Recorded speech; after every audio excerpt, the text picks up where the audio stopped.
Jemaat yang terkasih dalam Tuhan Yesus Kristus, selamat memasuki liturgi Minggu Khusus memperingati HUT ke-32 Sinode GKI yang dilayankan secara online oleh GKI Citraland, pelayan firman Penatua Firmanda Tripermana dari GKI Sepanjang dengan tema GKI yang terus membarui diri. Mari kita bersaat teduh sejenak.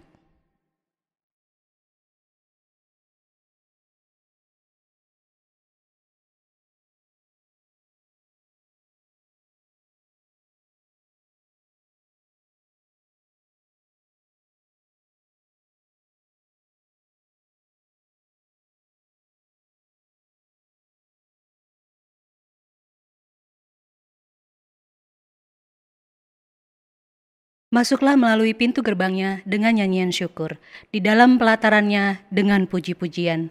Bersyukurlah kepadanya dan pujilah namanya, sebab Tuhan itu baik, kasih setianya untuk selama-lamanya, dan kesetiaannya tetap turun-temurun.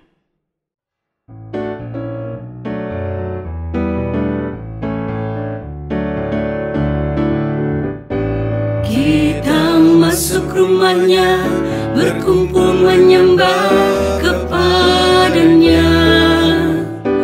Kita masuk rumahnya, berkumpul menyembah kepadanya. Kita masuk rumahnya, berkumpul menyembah kepada Kristus, menyembah Kristus Tuhan.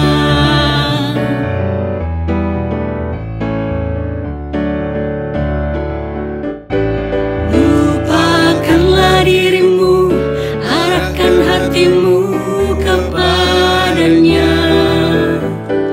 Lupakanlah dirimu, arahkan hatimu kepadanya. Lupakanlah dirimu, arahkan hatimu kepada Kristus, menyembah Kristus Tuhan. Marilah kita dasarkan peribadahan ini dengan sebuah pengakuan bahwa pertolongan kita adalah dalam nama Tuhan yang menciptakan langit dan bumi.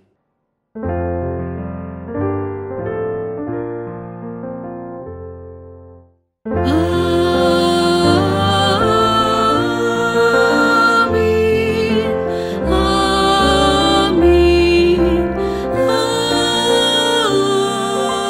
amin. Tuhan besertamu. Dan besertamu juga. Pada saat ini ulang tahun GKI kita rayakan di tengah ujian yang berat, di tengah situasi pandemi dengan berbagai dampak yang ditimbulkannya. Kita bagaikan bahtera yang tengah berlayar di tengah samudera dan badai menderu. Namun kita tidak ingin mundur atau takut. Justru GKI ingin menjadi bahtera yang terus berlayar maju, menjadi alat berkat bagi para penumpangnya. Untuk itulah kita butuh pertolongan Tuhan untuk menemukan cara-cara baru dalam bergereja, bersekutu, bersaksi, dan melayani di tengah dunia yang sedang berubah ini.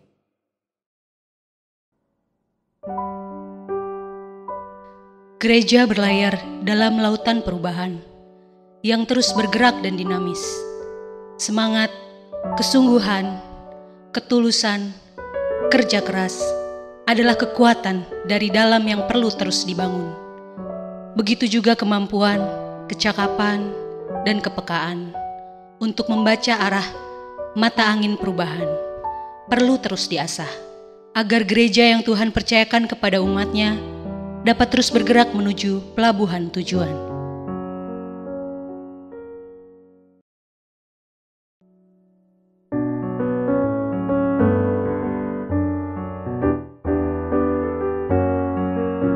Gereja bagai bahtera di laut yang seram, mengarahkan haluannya ke pantai seberang.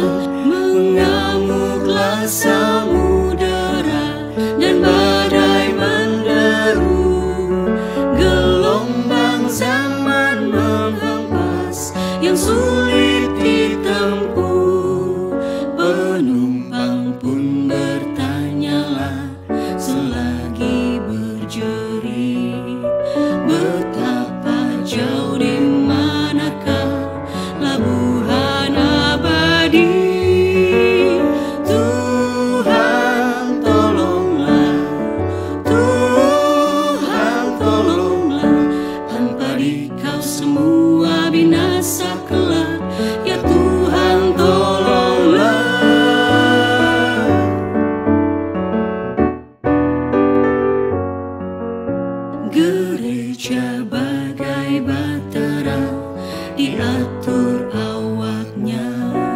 Setiap orang bekerja menurut tugasnya.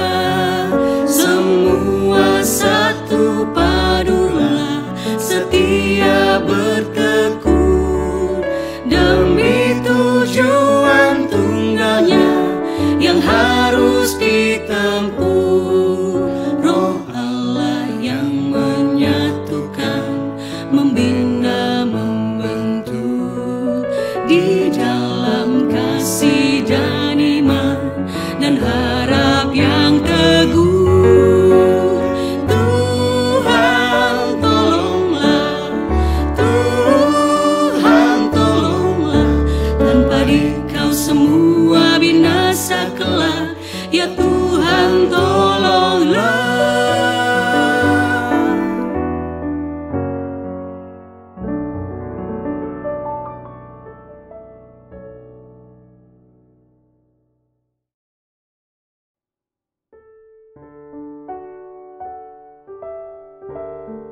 Ya Tuhan, sebagai gereja-Mu, kami seringkali gagap dan tak siap saat ancaman datang. Sebagai gereja-Mu, kami seringkali lebih berfokus pada diri sendiri, ketimbang berfokus pada apa yang dibutuhkan oleh dunia ini. Sebagai gereja-Mu, kadang kami kurang giat untuk memikirkan serta melakukan cara-cara baru untuk beradaptasi dengan kehidupan yang terus berubah, sehingga kami tertinggal beberapa langkah di belakang masalah. Ampuni dan tolonglah kami ya Tuhan. Di dalam nama Tuhan Yesus, Sang Raja Gereja, kami memohon. Amin.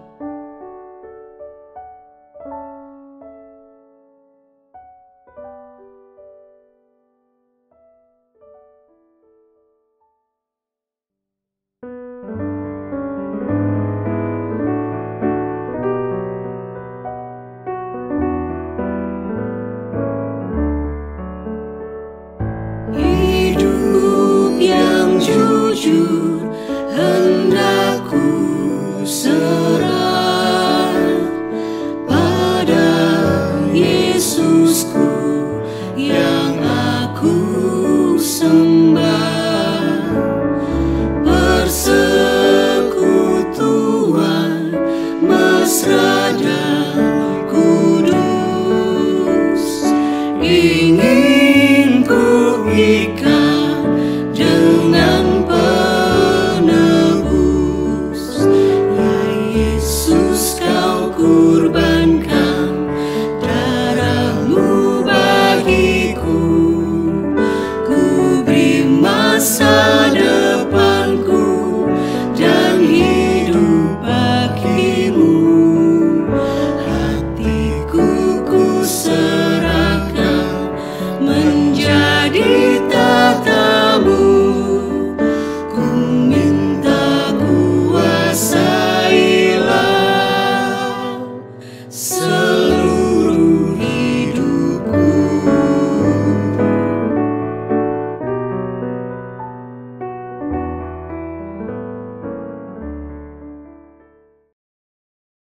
Aku akan menjemput kamu dari antara bangsa-bangsa dan mengumpulkan kamu dari semua negeri, dan akan membawa kamu kembali ke tanahmu. Aku akan mencurahkan kepadamu air jernih yang akan mentahirkan kamu dari segala kenajisanmu dan dari segala berhala-berhalamu. Aku akan mentahirkan kamu. Kamu akan kuberikan hati yang baru dan roh yang baru di dalam batinmu. Dan aku akan menjauhkan dari tubuhmu hati yang keras, dan kuberikan kepadamu hati yang taat. Yeskiel 36 ayat 24 hingga ayat yang ke-26. Demikianlah berita anugerah dari Tuhan. Syukur kepada Allah. Damai Kristus bagimu. Damai Kristus bagimu juga.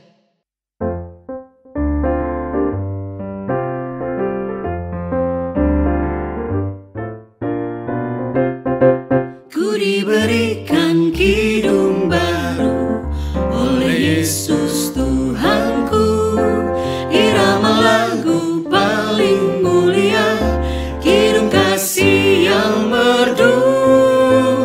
Hatiku bersukacitalah, bersukacitalah, bersukacitalah. Hatiku bersukacitalah di dalam Yesus Tuhanku.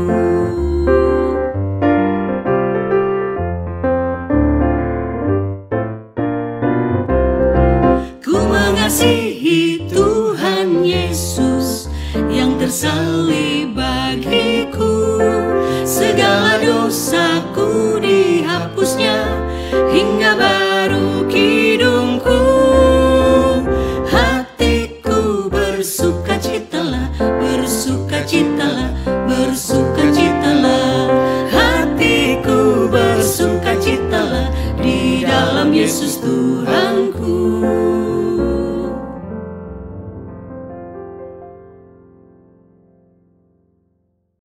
Tiba saatnya kita memasuki liturgi sabda, oleh sebab itu marilah kita mohon tuntunan Tuhan, kita berdoa. Ya Allah Tritunggal Maha Kudus, kami mengucap syukur kepadamu, karena pada saat ini kami boleh Kau berikan kesempatan untuk mendengarkan isi hatimu. Biarlah Engkau yang berbicara kepada setiap kami, karena kami merindukan sapaan sabdamu, sabda yang akan menguatkan kami, bukan hanya menambah wawasan, akan tetapi itu boleh menguatkan iman kami untuk boleh menjalani kehidupan ini. Ya Roh Kudus, kuasailah setiap kami, dimanapun kami berada, sendiri atau mungkin bersama-sama dengan keluarga, besertalah dengan setiap kami. Terima kasih ya Tuhan. Inilah doa kami yang kami naikkan di dalam nama Tuhan Yesus Kristus. Amin. Bacaan Injil pada ibadah kali ini diambil dari Injil Tuhan Yesus Kristus menurut Matius pasal yang ke-16, ayat 13 hingga ayat yang ke-20. Sekali lagi Matius 16 ayat 13 hingga ayat yang ke-20. Setelah Yesus tiba di daerah Kaisarea Filipi, ia bertanya kepada murid-muridnya, kata orang, siapakah anak manusia itu? Jawab mereka, ada yang mengatakan Yohanes Pembaptis, ada juga yang mengatakan Elia, dan ada pula yang mengatakan Yeremia atau salah seorang dari para nabi. Lalu Yesus bertanya kepada mereka, tetapi apa katamu, siapakah aku ini? Maka jawab Simon Petrus, engkau adalah Mesias, anak Allah yang hidup. Kata Yesus kepadanya, berbahagialah engkau Simon bin Yunus, sebab bukan manusia yang menyatakan itu kepadamu, melainkan Bapa-Ku yang di surga. Dan aku pun berkata kepadamu, engkau adalah Petrus, dan di atas batu karang ini aku akan mendirikan jemaatku, dan alam maut tidak akan menguasainya. Kepadamu akan kuberikan kunci kerajaan surga. Apa yang kau ikat di dunia ini akan terikat di surga, dan apa yang kau lepaskan di dunia ini akan terlepas di surga. Lalu Yesus melarang murid-muridnya supaya jangan memberitahukan kepada siapapun bahwa ia Mesias. Demikianlah Injil Tuhan Yesus Kristus. Yang berbahagia adalah setiap kita yang tekun membaca, merenungkan, dan yang memelihara dalam kehidupan sehari-hari. Haleluya.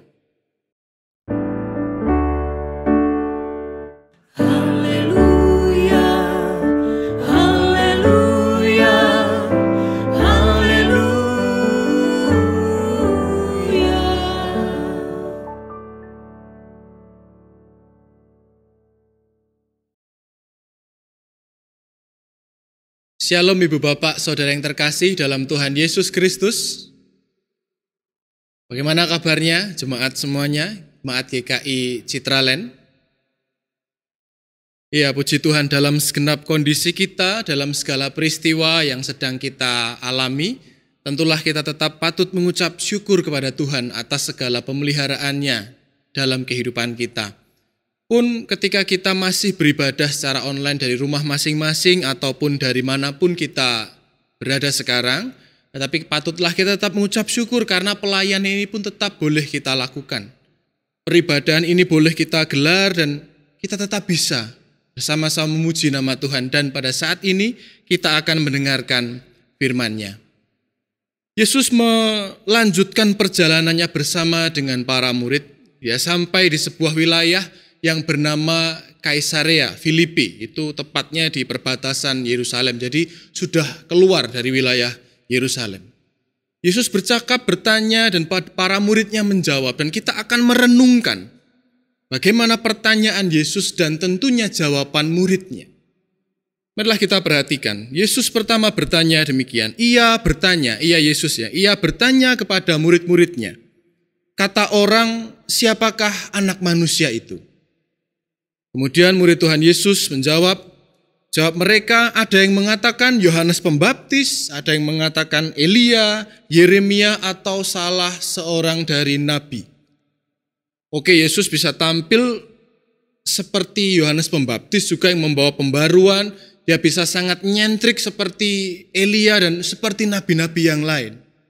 Kemudian Yesus bertanya untuk pertanyaan yang selanjutnya. Lalu Yesus bertanya kepada mereka, tetapi apa katamu, siapakah aku ini? Kemudian maka jawab Simon Petrus, engkau adalah Mesias, anak Allah yang hidup. Yang menjawab, yang menjadi wakil dari murid-muridnya adalah Simon Petrus. Kita tahu bahwa dia adalah orang yang optimis, pede, hajar, tabrak, pokoknya dia punya pemahaman apa, punya pengalaman apa, dia akan utarakan itu langsung. Kita akan mencermati pertanyaan Yesus dan juga jawaban Petrus secara spesifik. Yesus bertanya sebanyak 2 kali. Yang pertama itu menurut orang. Jadi menurut orang-orang, aku ini siapa? Ada yang menjawab seperti Yohanes Pembaptis, Elia, Yeremia, ataupun nabi yang lain. Tetapi pertanyaan yang menyusul yang lebih penting adalah, tetapi menurutmu, siapakah aku ini? Ini adalah pertanyaan yang harus kita renungkan dan marilah kita meresapi pertanyaan ini dalam-dalam. Kenapa? Karena memang sesungguhnya Yesus itu menginginkan pengenalan kita kepadanya itu bukan opo jare uwong, bukan apa kata orang, tetapi menurutmu sendiri, siapakah aku ini? Disitulah pada saat ini kita akan coba merenungkannya bersama-sama. Kenapa? Karena pengenalan pribadi akan siapa Kristus, akan siapa Tuhan menjadi aspek yang begitu harus kita refleksikan dengan mendalam pada saat ini. Kenapa demikian? Kalau kita menghadiri ibadah onsite ataupun online, kita selalu diajak setelah firman Tuhan, setelah liturgi sabda, kita juga diajak untuk meresponnya di dalam kredo, yakni pengakuan iman rasuli misalkan. Kita perhatikan formulasi kalimat pengakuan iman rasuli itu diawali dengan kata, aku percaya. Bukan siapa ataupun seorang anak yang mengatakan, kata bapakku begini, atau kepercayaan ibuku begini, atau simbahku begini, eyangku begini, opa-omaku begini, tapi aku percaya kepada bla bla bla bla. Demikian. Aspek pengenalan pribadi ini menjadi sesuatu yang sangat penting dan benar-benar Yesus pertanyakan kepada para muridnya. Bukan menurut orang lain siapa, tetapi menurutmu sendiri. Siapakah aku ini? Seorang seniman dan juga dalang juga, meskipun dia nyentrik sekali, Sujiwo Tejo mungkin banyak kita yang tahu. Seorang seniman yang dia juga penulis, dia pemain saksofon juga, dia dalang juga, penulis naskah drama juga. Dia pernah berkata demikian, bila keyakinanmu tidak bertambah jika dibenarkan, dan tidak berkurang jika disalahkan, kamu sudah sampai pada keyakinanmu yang sejati. Jadi kalau kita punya iman kepada Kristus, kita punya iman kepada Tuhan, kalau dibenarkan, kita enggak tambah, wah mantap ini, aku tambah beriman, enggak. Tapi kalau iman kita disalahkan, Kristus kita mungkin dihina, kita enggak emosi, kita enggak berkurang imannya sedikit pun, disitulah kita sudah menemukan keyakinan kita yang sejati, dan itulah pengenalan personal yang sangat privat kepada Allah, kepada Kristus itu sendiri. Dan aspek itulah yang benar-benar memang dipertanyakan Yesus kepada para muridnya. Dia secara spesifik bertanya khusus kepada murid, kenapa? Karena merekalah orang-orang terdekat Yesus, merekalah orang-orang yang pada akhirnya nanti akan berkarya, akan melanjutkan karya Yesus di tengah-tengah dunia. Dan ketika Simon menjawab yang demikian tadi, engkau adalah Mesias anak Allah yang hidup. Kita perhatikan bagaimana Yesus merespon jawaban Simon. Berbahagialah engkau Simon bin Yunus, sebab bukan manusia yang menyatakan itu kepadamu, melainkan Bapa-Ku yang di surga. Aku pun berkata kepadamu, engkau adalah Petrus, dan di atas batu karang ini aku akan mendirikan jemaat. Yesus menanggapi respon dari Petrus ini dengan begitu dalam dan luar biasa. Kenapa? Karena Yesus menyadari bahwa itu bukan hanya ucapan yang diucapkan oleh manusia, namun itu adalah anugerah dari Allah. Itu adalah tuntunan dari Allah untuk seorang manusia bisa mengakui kemesiasan Yesus, mengakui keilahian Yesus. Dan dari situlah Yesus berkata bahwa dari engkaulah akan dirikan jemaat, dari sebuah pengakuan akan kemesiasan Tuhan. Akan tetapi marilah kita renungkan bersama-sama. Apakah setelah Simon Petrus ini mengaku siapa Yesus, siapakah ia dan ia adalah Mesias anak Allah yang hidup, apakah kemudian hidupnya itu lancar saja? Oke, setelah ini dia setia mengikut Tuhan, dia berkata bahwa kemanapun engkau pergi aku akan ikut. Kan tetapi apa?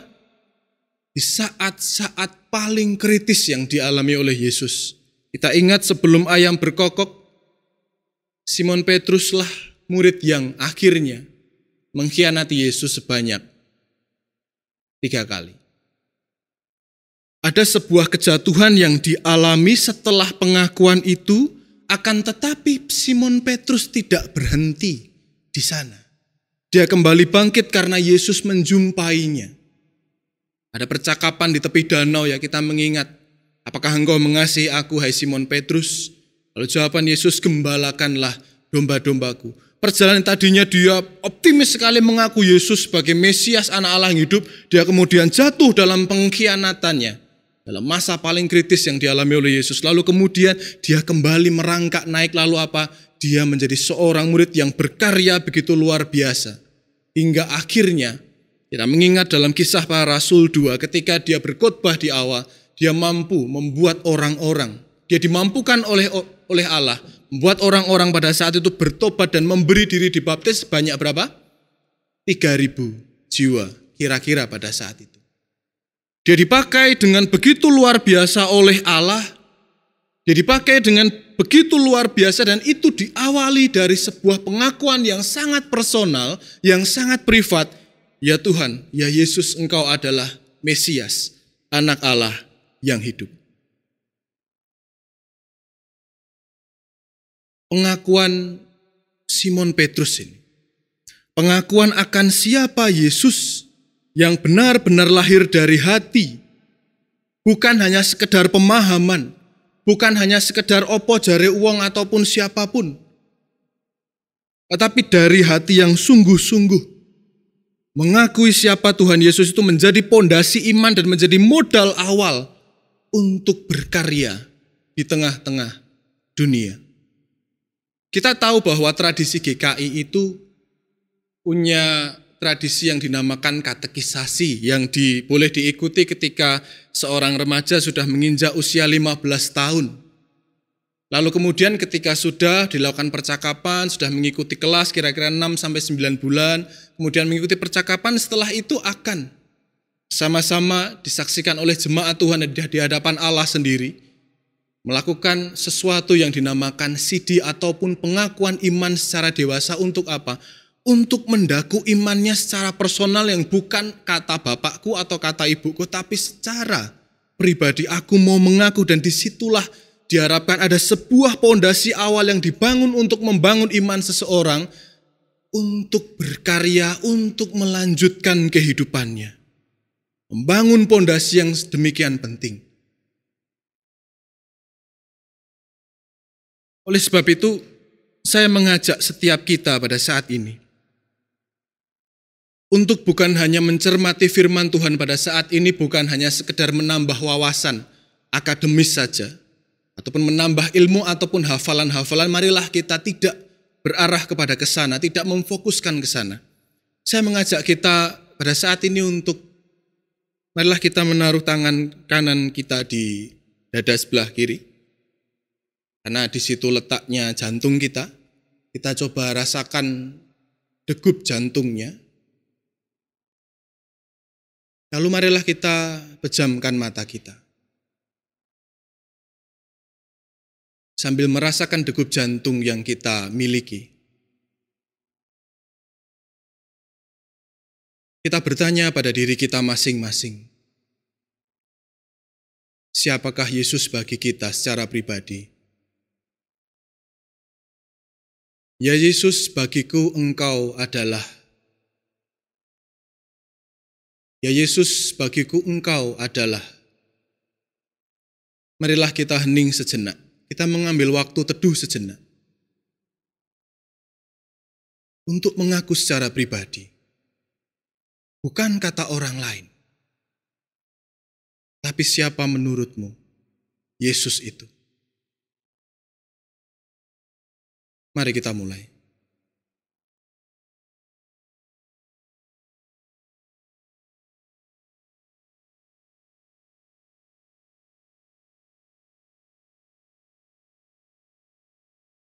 Apapun yang kita katakan dari dalam hati kita, malah kita mengaminkannya itu semua. Karena kita percaya itu bukan hanya sekedar bagaimana kita mengolah aspek kognisi kita, aspek pemahaman rasio kita. Tetapi itu muncul dari dalam batin yang kita percaya Roh Kudus sedang menuntun setiap kita.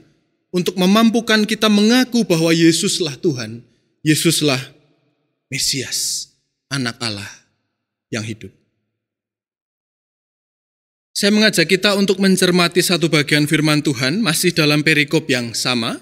Di ayat yang ke-18, dan aku pun berkata kepadamu, engkau adalah Petrus dan di atas batu karang ini, aku akan mendirikan jemaatku. Maksud Yesus di sini bukanlah atas nama Petrus, bukan, ataupun di harafiah literally di atas karang, begitu bukan. Akan tetapi atas sebuah pengakuan akan Yesus, bahwa dialah Sang Mesias, di situ didirikan jemaat Tuhan. Termasuk pada saat ini di GKI Citraland ataupun dimanapun kita berjemaat, karena yang menyaksikan ini saya yakin tidak hanya jemaat Citraland, bahwa gereja kita itu dibentuk bukan atas dasar orang yang suka ngumpul saja, tetapi berkumpulnya orang-orang, bersekutunya orang-orang yang punya pengakuan yang sama akan siapa Yesus. Dan pada saat ini dalam momen yang begitu spesial karena bertepatan dengan ulang tahun penyatuan GKI, yakni yang 32 tahun. Mana GKI Citraland juga menjadi bagian dari keluarga GKI secara sinode. Dalam lingkup yang luas. Tentunya ini bukan hanya sebagai sebuah identitas ataupun sesuatu yang menempel saja, akan tetapi ada misi bersama, ada visi bersama yang harus kita hidupi, yang harus kita lakukan dalam karya kehidupan kita berjemaat sebagai GKI. Dan tema pada saat ini adalah GKI yang selalu membarui diri. Saya ingin mengajak kita untuk membuka satu bagian firman Tuhan, karena sebenarnya bacaan minggu ini juga diambil dari Roma 12, tapi kita lebih memfokuskan pada bacaan Injil saja. Roma 12 ayat yang kedua, yang saya yakin banyak kita yang sudah menghafalkannya. Janganlah kamu menjadi serupa dengan dunia ini, tetapi berubahlah oleh pembaruan budimu, sehingga kamu dapat membedakan manakah kehendak Allah, apa yang baik, yang berkenan kepada Allah, dan yang sempurna. Marilah kita pada saat ini memfokuskan diri pada pembaruan itu sendiri. Ketika kita tadi memfokuskan diri pada pengakuan akan siapa Yesus, lalu bagaimana dengan pembaruan diri? Saya rasa ini bukan sesuatu yang terpisah. Kita bisa mengaku, lalu kemudian kita bisa melakukan pembaruan. Karena ketika kita mengaku sebagaimana Petrus mengaku, hidup kita pun secara otomatis akan dibarui tentunya dengan penyadaran-penyadaran dong. Nggak mungkin kita hanya mengaku di bibir dan lidah kita, tetapi itu tidak berasal dari dalam diri, sehingga apapun yang kita lakukan, pelayanan apapun itu mudah membuat kita lelah. Kita melakukan pelayanan tidak dengan sukacita. Kenapa? Karena kita tidak melayani Sang Tuhan. Kita tidak sedang melayani Sang Tuhan. Karena awalnya orientasinya pengakuan ini begitu penting dan ini akan sangat berpengaruh pada pembaruan diri. Dan pembaruan diri ini haruslah ada dari ranah yang terkecil, dari aspek terkecil, yakni individu setiap kita. Lalu keluarga kita. Lalu kita sebagai keluarga besar di GKI Citraland, lalu kemudian sebagai sebuah sinode di GKI. Misalkan dalam peribadahan minggu kita senantiasa disadarkan siapa Yesus dalam pengakuan iman rasuli. Tapi tidak boleh lupa bagian liturgi yang terakhir yakni pengutusan berkat. Kita terus diutus untuk keluar. Pengakuannya menjadi aspek yang tidak boleh terlupa, otomatis pengutusannya. Bagaimana kita pergi keluar lalu kemudian melakukan pembaruan. Pembaruan diri, pembaruan sosial apapun haruslah kita lakukan. Apakah ketika kita sudah mengaku dengan mantap kemudian kita tidak bisa jatuh? Sangat mungkin jatuh. Tetapi permasalahannya adalah apakah kita punya daya juang dalam iman kita atau tidak? Apakah kita mengaku Tuhan itu benar-benar Mesias yang akan senantiasa menolong kita atau tidak? Pengakuan yang muncul dari dalam hati itu akan mencetak para pelayan-pelayan Tuhan, para sahabat-sahabat Allah yang sedemikian semangat dalam melakukan pelayanan. Baik di gereja, di lingkup masyarakat, di lingkup pekerjaan dimanapun kita berada. Meskipun kita bisa jatuh sama seperti Simon. Tapi kita akan dituntun naik. Kita akan dituntunnya berjalan kembali. Untuk disadarkan siapa Kristus itu. Dan ketika kita sudah sadar, kita secara otomatis akan melakukan pembaruan. Dan marilah kita sebagai sebuah gereja tidak hanya berpuas diri akan apa yang sudah kita lakukan. Akan apa yang sudah kita capai selama ini. Bapak Ibu Saudara sekalian, Jemaat GKI Citraland, marilah mengucap syukur akan pelayanan via daring ini ya, online ini. Marilah kita mengucap syukur karena Tuhan boleh memakai hamba-hambanya, Tuhan memakai para anak-anaknya untuk boleh melayani di balik layar. Karena kalau boleh jujur, ibadah online-nya GKI Citraland adalah salah satu acuan kami dari GKI Sepanjang untuk melihat, tone warnanya demikian, pengaturan suaranya demikian, gradingnya demikian. Bukankah luar biasa bahwa karya yang dilakukan oleh para pelayan Tuhan di tempat ini pun bisa dinikmati dalam lingkup yang lebih luas. Tetapi biarlah ini bukan menjadi sesuatu yang membuat kita berhenti, tetapi biarlah semuanya boleh semakin dikembangkan. Karena itulah semangat pembaruan diri. Saya mengingat satu contoh, ya idola saya memang. Pemain sepak bola yang bernama Cristiano Ronaldo. Entah dia ini pesepak bola ataupun selebritis ataupun artis ya. Karena dia itu lebih terkenal dari artis menurut saya. Pendapatannya luar biasa, bukan dari gaji sebagai pemain sepak bola, tapi dari iklan di Instagram. Sekali posting dia dapat berapa ratus miliar. Sekali posting saja, bayangkan. Tetapi dia tidak mendapatkannya dengan cara yang mudah. Dia berjuang mulai dari liga yang rendah, dia berjuang di Liga Inggris, kemudian dia berjuang di Liga Spanyol, lalu kemudian sekarang di Liga Italia. Tetapi ada sebuah rahasia yang menurut saya layak untuk kita dengarkan bersama. Ketika dia di salah satu klub, lalu kemudian ada seorang pemain, temannya Ronaldo, itu ingin menyanjung pelatihnya. Dia datang setengah jam sebelum latihan dimulai. Wah, kan pikirnya sudah mantap ya. Tetapi ketika dia datang setengah jam, Ronaldo sudah di situ. Ronaldo sudah lari muter lapangan ke sana kemari. Wah, dia punya ide. Ini enggak boleh setengah jam.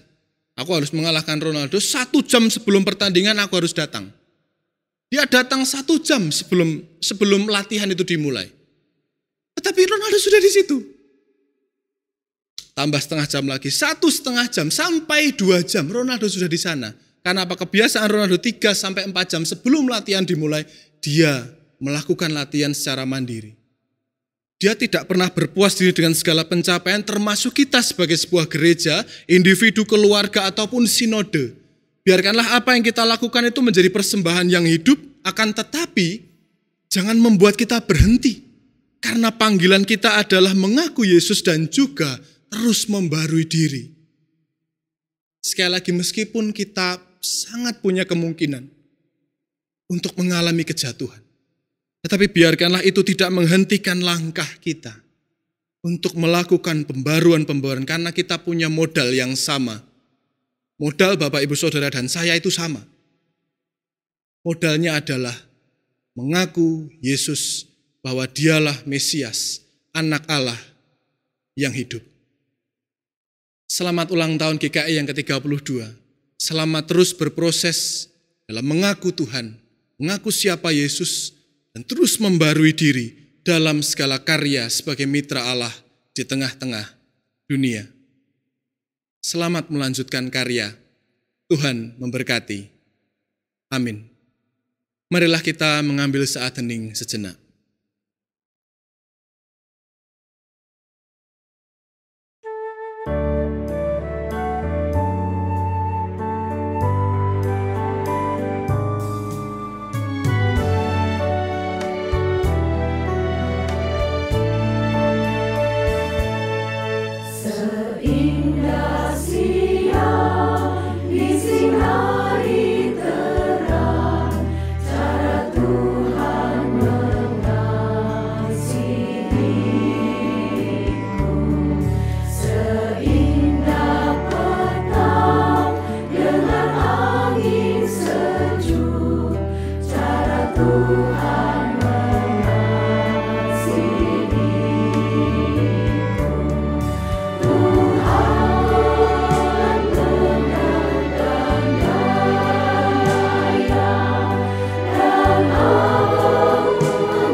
Marilah kita bersama dengan umat Allah di masa lalu, masa kini, dan masa depan mengingat pengakuan pada baptisan kita menurut pengakuan iman rasuli. Aku percaya kepada Allah, Bapa yang Maha Kuasa, Halik langit dan bumi, dan kepada Yesus Kristus, anaknya yang tunggal Tuhan kita, yang dikandung dari Roh Kudus, lahir dari anak darah Maria, yang menderita sengsara di bawah pemerintahan Pontius Pilatus, disalibkan, mati, dan dikuburkan, turun ke dalam kerajaan maut. Pada hari yang ketiga, bangkit pula dari antara orang mati, naik ke surga, duduk di sebelah kanan Allah, Bapa yang Maha Kuasa.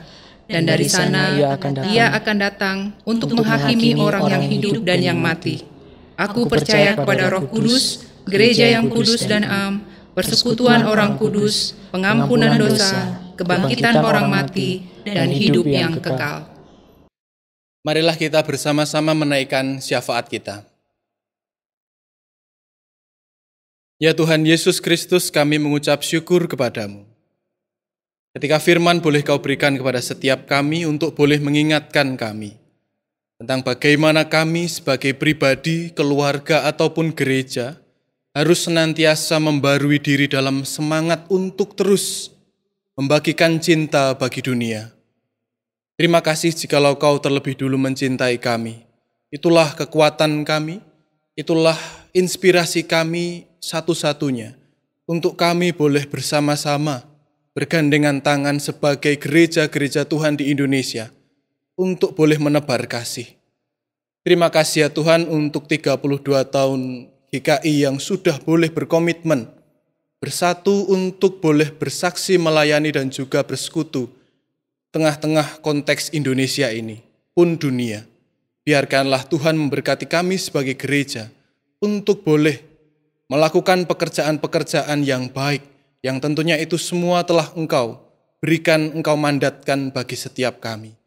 Terima kasih ya Tuhan, kami berdoa untuk perkembangan penanganan COVID di Indonesia maupun di dunia.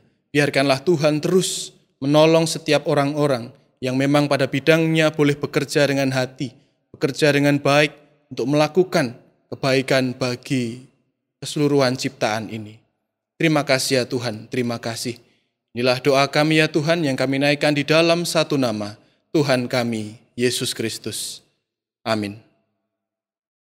Tiba saatnya kita memberi persembahan sebagai wujud syukur kita atas pemeliharaan Tuhan. Persembahan dapat ditransfer ke rekening GKI Citraland atau melalui QR Code. Mari memberi dengan sukacita sambil mengingat sabdanya dalam Habakuk 3 ayat 17 sampai dengan 19. Sekalipun pohon ara tidak berbunga, pohon anggur tidak berbuah, hasil pohon zaitun mengecewakan, sekalipun ladang-ladang tidak menghasilkan bahan makanan, kambing domba terhalau dari kurungan, dan tidak ada lembu sapi dalam kandang, namun aku akan bersorak-sorak di dalam Tuhan, beria-ria di dalam Allah yang menyelamatkan aku. Allah Tuhanku itu kekuatanku. Ia membuat kakiku seperti kaki rusa. Ia membiarkan aku berjejak di bukit-bukit.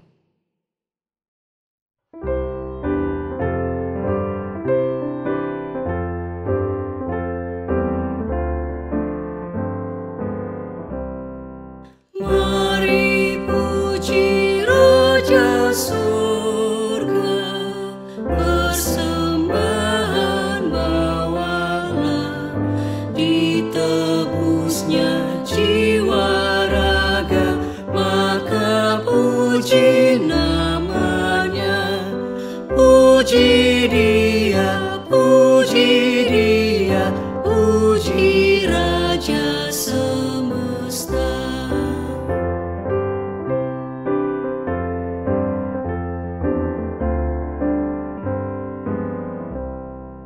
Bagai Bapa yang penyayang, siapa kita Ia tahu, tangan kasih-Nya menatang di tengah bahaya maut. Puji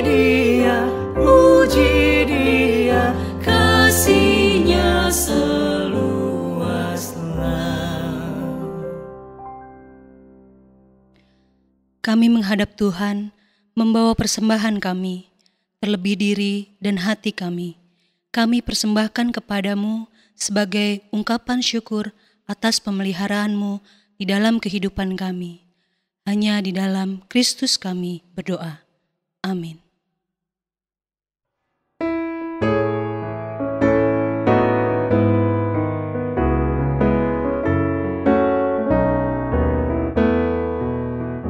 Berderaplah satu, bertegap langkahmu, junjunglah panggilannya, perjuangkan kasih-Nya.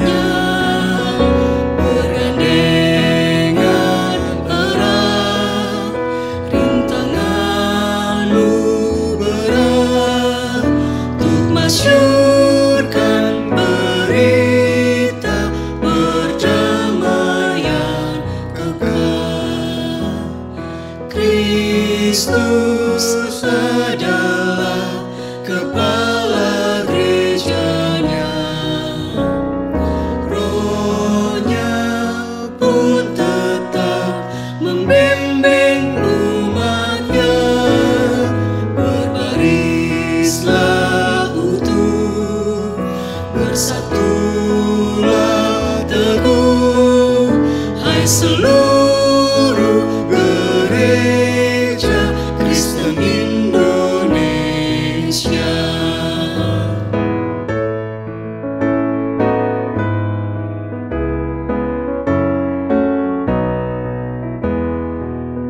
Majulah serentak dengan langkah tegak dan berdoa berkarya dalam hidup semesta. Dengan iman teguh kerahkan dayamu, kebenaran wujudkan demi sesamamu. Kristus adalah kepala gerejanya, Roh-Nya pun tetap membimbing umat-Nya. Berbarislah utuh, bersatulah teguh, hai seluruh gereja Kristen Indonesia.